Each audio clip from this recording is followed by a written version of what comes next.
Oke, di video kali ini kita bakalan bikin power bank yang bisa dipakai buat ngecas peralatan elektronik berdaya rendah, termasuk mainan yang sebelumnya sudah kita buat. Nah, langsung aja kita siapin komponen-komponennya. Pertama, ada modul power bank X150, soket baterai, terserah mau pakai yang slot berapa baterai, mau 10 baterai juga nggak apa-apa, asalkan rangkaian soketnya paralel.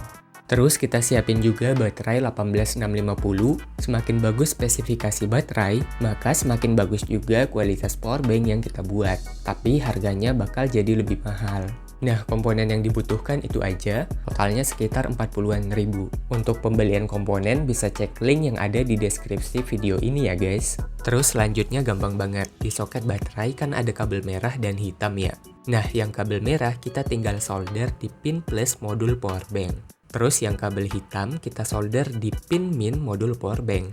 Lanjut pasang baterai ke soket baterai, pastikan arahnya sesuai. Kutub negatif baterai harus mengarah ke pin pair di soket baterai. Terus biar rapih kita tempelkan modulnya di sisi soket baterai kayak gini.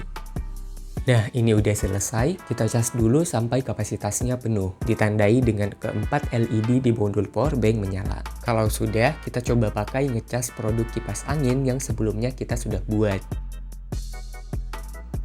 Tuh, bisa guys. Atau mau langsung dipakai dengan kipas dan lampu USB kayak gini juga bisa. Oh iya, kalau buat ngecas HP belum stabil gitu ya guys, karena kita cuma pakai 2 baterai yang kapasitasnya lumayan kecil juga. Tapi menurutku ini udah cukup lah ya buat bikin powerbank versi low budget. Bisa buat nyalain lampu atau kipas pas lagi mati listrik. Ini aku coba buatin case untuk powerbanknya biar tampilannya jadi makin keren.